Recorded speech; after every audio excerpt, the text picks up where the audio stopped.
Hey, welcome to the first episode of Theo's Tailgate. This is going to be like your friendly, local sports podcast / talk show, whatever you want to call it. I'm going to be having current and former athletes joining me weekly, amongst other people, and we just going to be chopping it up, so tune in. But let's get right into this first episode with my boy Marques. That's one of the most sure tacklers you're going to find in the Sun Belt, Marques Watson-Trent. So we got a guy who's a current Georgia Southern linebacker, former 3-star recruit from out of right here in Pittsburgh, PA. He's got over 245 college tackles, and he had an All-American year last year. Let's slide right into it. The 40-yard line, Marques Watson-Trent. He's their leading tackler. We got Marques joining us from down there in Statesboro, Georgia. What's good, bro? How you? I'm good, but how are you? Chilling. Pretty good. But how's the weather down there? I know it's winter, so you know what I mean, but that Georgia heat really different? No, it's definitely it's hot down here, bro. It's different than Pittsburgh. I would definitely say that. You ever have the heat ever affect you or affect any of your teammates? Any crazy stories or anything like that? For me, definitely, like when I first got there, I had to adjust a little bit, but it wasn't too crazy. But you definitely got some of them young guys that come in there and don't really understand how them college workouts plus the heat really hit. So you got to stay hydrated up here for sure. No doubt. But originally from Pittsburgh, completely different, almost like kind of completely different side of the country, completely different weather and whatnot. What made you want to head down there to Statesboro and play for Georgia Southern? I would say on my visit, the people really was important to me. Like, going to different places and universities and talking to the different coaches, I really felt like a connection between the coaches that were there at the time. The coach that recruited me actually ended up getting fired. You're fired! Okay. But it was good overall. I really liked the environment. I really liked the people who was all involved, like team chaplain, Matt Wise. He's been a great resource for me.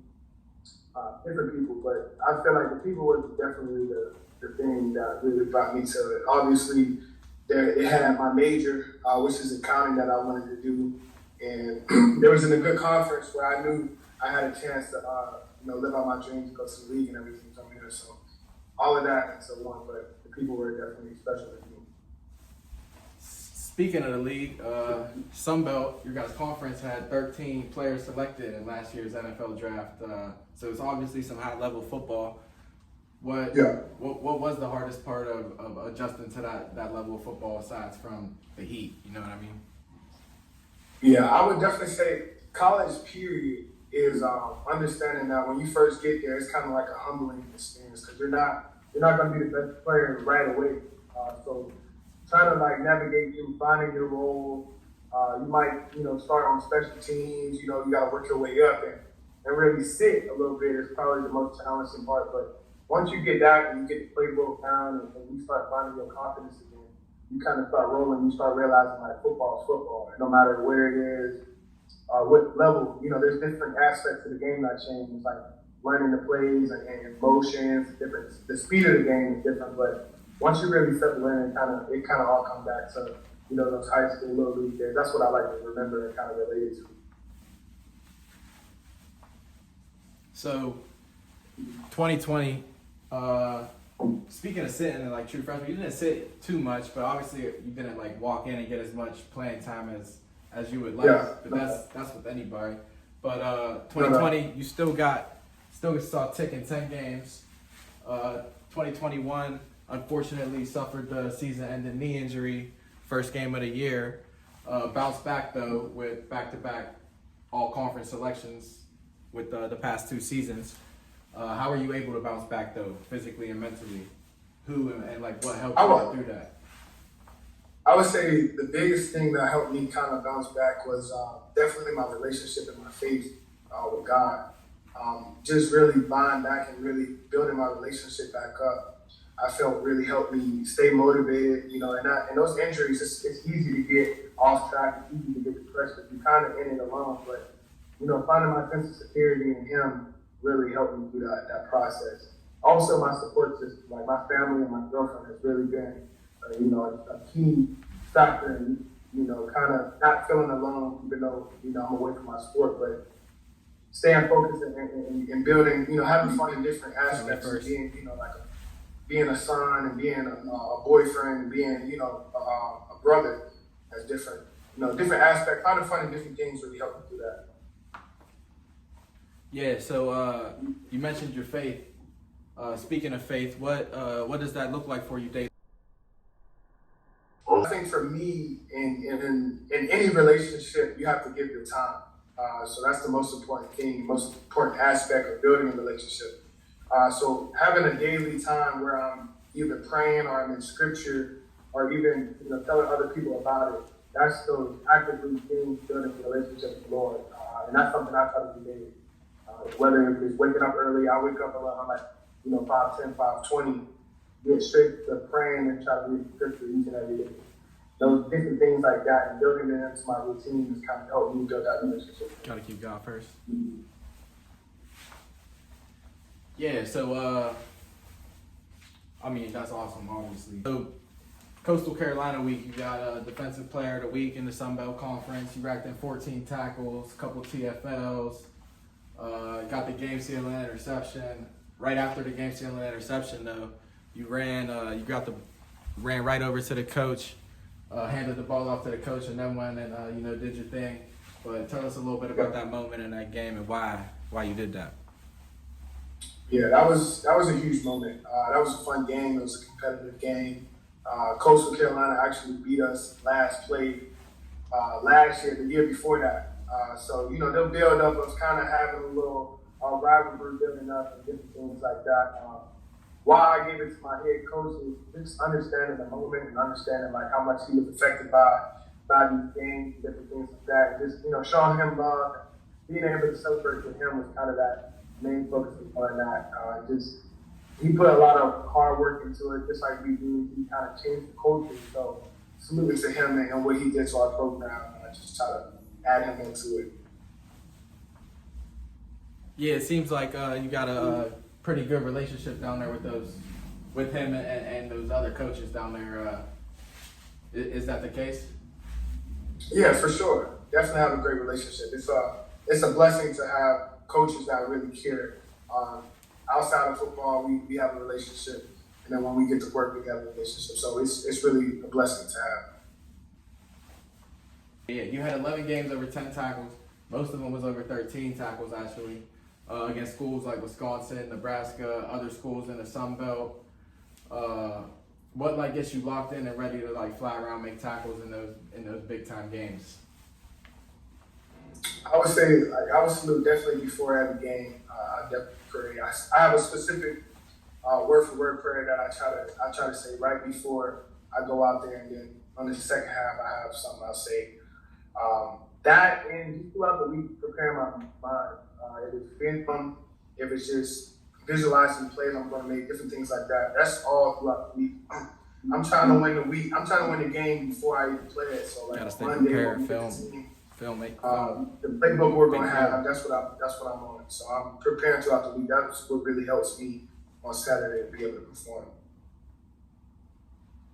Yeah.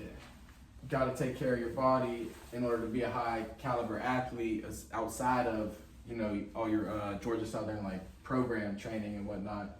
What does that look like for you? Whether it's extra mobility, stretching, a few extra lifts in the mornings, nights, whatever it may be. Yeah, it's a little bit of everything. I kind of have a little set routine.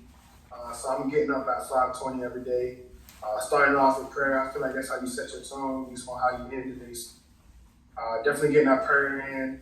Going there and just getting anything. I have a little foot problem right now, so just getting the extra treatment I need to be able to perform on Saturday. Mobility is definitely important. Stretching, making sure I'm getting an ice bath, hot tub. Anything I can do to try to get that extra edge is important to me. And doing my research and you got greats like LeBron James who put $1 million in his body, so it's obviously important. So that's something I kind of relate to and try to implement into my own game. Yeah, that's actually how we originally met. Shout out D Brown.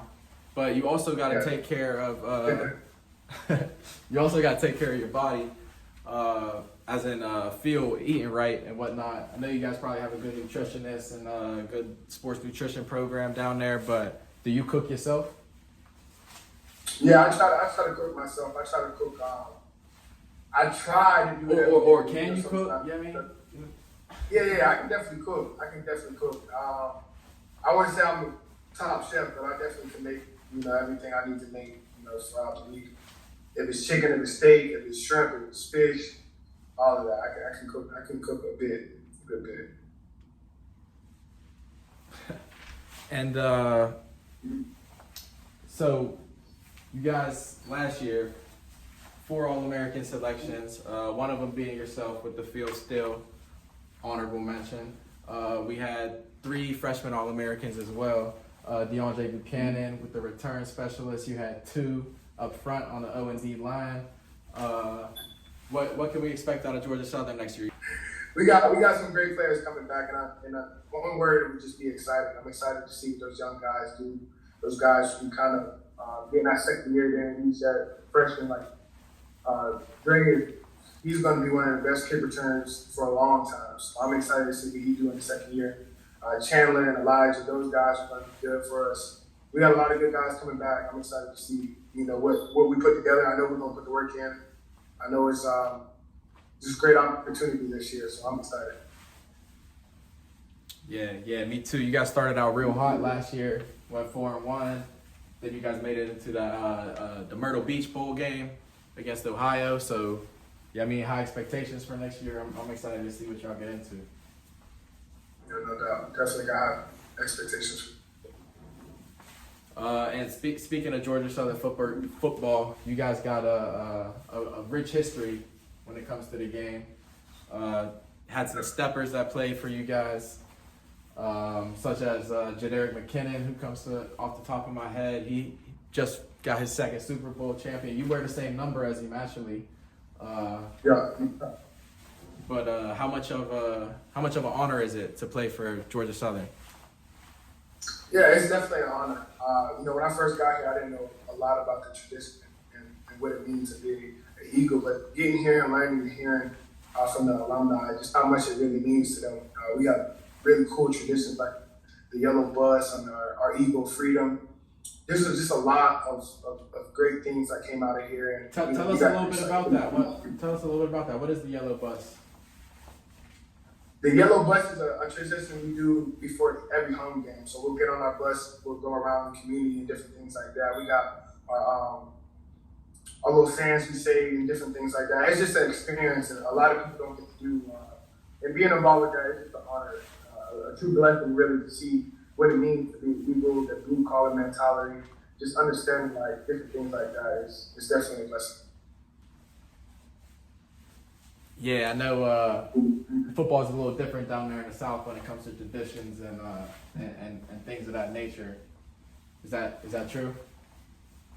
Oh yeah, for sure. I would say everybody has their own way of football, but it's definitely a little different as far as what the fans do, how the fans get involved, what the players do. You know what I mean? If it's getting into Eagle Creek or if it's a yellow bus, just different little things that's different. But I definitely love it and respect it. Definitely another thing I noticed about football down south, the bands are way better. I'm not trying to shit on any of the bands here or anything, but you know what I'm trying to say. Yeah, no doubt. I just think it's an intentionality thing. They pay a lot of attention. A lot of people get excited about joining the bands and different things. I love how they do it. It's just different cultures to me. And I love how they implement the bands into the football and just how that tradition goes. I really respect it. I love the part of it. So the Sun Belt does have a rich history, and really a lot of good players come out of there. A lot of good players every single year in that conference. 13 players selected in last year's NFL draft. Like I said earlier, you sack guys like Jordan McLeod, quarterback for JMU, and tackle some of those guys that were selected last year. Who would you say was the hardest guy you've had to tackle so far in your college career? Hardest guys. I really wanted to say none of them, but I don't want to be cocky right now. But I would say a really great running back in the 2022 season, Dwayne McBride. He ended up playing for the Vikings. I think he's still on the Vikings. But he was a great player. He had a great season. I think he had 2,000 yards that season. But he definitely did a number on us. I think he had like 40 touchdowns against us. So he was definitely hard to tackle, I would say. So, in regards back to working out and whatnot, we got a mutual friend, my boy Jermaine. Shout out Jermaine. He run track down at Duquesne. John. But that's my guy. yeah, he fast for real. But how would you say your speed compares to his? You beating him in a race? John, John got it. John's been fast since Brookline. He's always been like that. So I definitely give him that. He definitely fast. But yeah, you might not be faster than him, but neither am I. I ain't gonna cap. But what would you say? What would you say is your strongest attribute to your game in terms of speed, physicality, maybe your jack of all trades? What does that look like for you? What do you say? I would say I definitely pride myself on being able to do a lot of different things. So being able to be good on first and second down and being able to stay in and cover on third down. So definitely being well-rounded, being able to cover, be able to be good in the run game and be able to blitz is definitely something I kind of pride myself on. I would definitely say my IQ too. I feel like I study the game and prepare the right way, and that allows me to, kind of be a step ahead when I'm out there. So the IQ and being, well-rounded is just something I would say. Are you a big film guy then, or? Oh yeah, definitely love watching film. I try to get as much film as I can before we play any team we play. Carroll exits the backfield. Granger pumps to him. Granger throws back to him. It's picked off in midfield. This might go all the way. It's Marques Watson-Trent. 20, 10 to the 5. Great block from Isaac Walker. Wings up, Eagle Nation. Touchdown, Georgia Southern. Boom. Like we was talking about earlier, Jadarick McKinnon just won his most recent Super Bowl. He's now a 2-time Super Bowl champ. Former Georgia Southern athlete. Were you pulling for the Chiefs because of that, or how does that look? Were you? Yeah, no doubt. Shout out him, yeah, for sure. I wanted to see him win his second title, but I'm definitely a Pat Mahomes fan too. So I wanted to see both of them win. And my guy Scott Moore, he's a PA guy there too. So you already know that's the fam. Shout out Scott Moore too. Wanted to see him win his second one. That's crazy. He got two in his first 2 seasons. He got 2 Super Bowls. That's crazy. Yeah, but I would definitely vote for the Chiefs for sure. Is that your favorite team in the league, or you a Steeler guy? You should be a Steeler guy, but what's that look like for you? Nah, I'm not. I wouldn't say if they're in the playoffs and they're not playing my team, I'm a Seattle fan first. But if they're not playing my team, then I'm rooting for them. But I'm really a player guy. Like I like the Marshawn Lynch. I like the Tom when he was in the league. I like Pat Mahomes. I like players on the team. So whoever my favorite player at that time, I'm going for. So who is your favorite player then? Did you mention him right there? Yeah. So my favorite player overall would definitely be Pat Mahomes, just because he's dominant. Linebacker, my favorite linebacker right now is probably. It's either between Fred Warner and Roquan. Is that who you would compare your game after? Is that your NFL comparison right there? Yeah. So Fred's 6'4", so I'm 5'11". I wouldn't compare myself to Fred, but I like guys like Quincy Williams, Roquan Smith, David Long Jr. He's a dog. Who else? Nick Bowen. He played for the Chiefs. Those guys who I kind of watch film, a lot of film up, and kind of like simulate a little bit.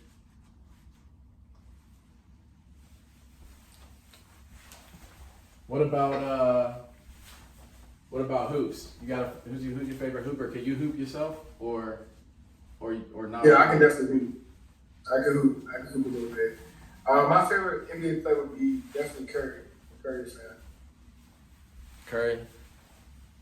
Curry's like that. They struggling a little bit this year, but I think they're gonna be all right. Yeah, I think they're gonna pull through though. He's been balling lately, so I think they're gonna pull through. Yeah, he been balling though. He definitely ain't. Once he gets to the playoffs, they do what they do, man. some people just got flip the switch. And they always gonna inch their way in somehow, some way. Fact, they definitely going to. That's what they do. And Clay gonna step it up here in a little bit, I think. Yeah, I hope so. I like Kuminga though. Kuminga been balling, bro. Yeah, they got shout out Trace Jackson Davis. You know, I fuck with Indiana heavy too, but he balling right now too. He a rookie up there doing his thing. Yeah, no doubt. There's a lot of young guys doing their thing in the league. The Thunder, they cooking right now. Yeah, they got three. They got like 4 young guys like that. They got the youngest team in the league, probably. Going crazy. I think they number 1 or number 2 in the West. I think they I two. think They West. keep bouncing back between 1 and 2 with the Timberwolves. Shout out Ant. He dogging too. He a dog too. For sure. Definitely a dog. Aside from hoops and football, though, you follow any other sports?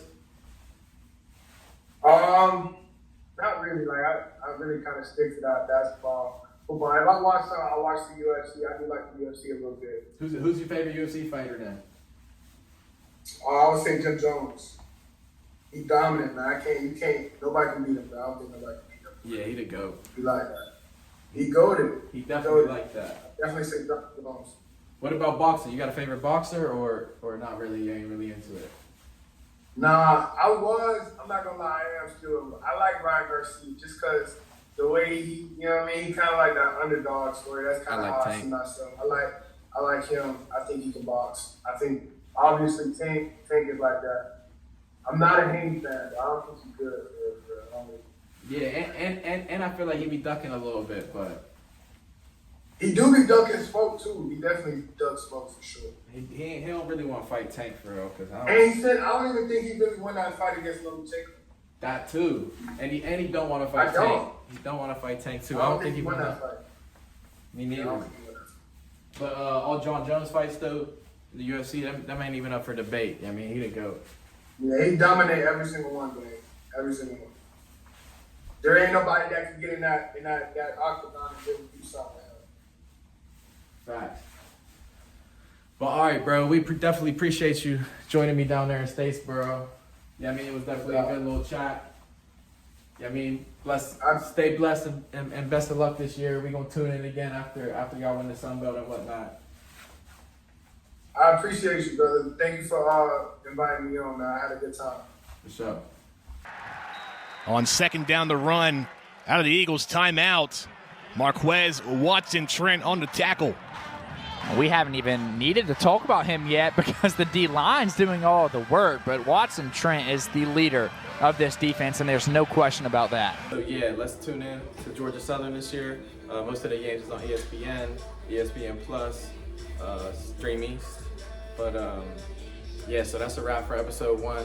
But I got better quality audio, editing, video, better quality everything coming soon. It's my first time doing this, so just bear with me. And yeah, be on the lookout for episode 2 coming with my guy Hollis. Theo's Tailgate next Sunday coming soon. Now Hollis in motion. They'll fake a handoff and throw back to Hollis. That ball is caught. Touchdown, William and Mary. Touchdown, green and gold. Hollis Mathis bows to the crowd.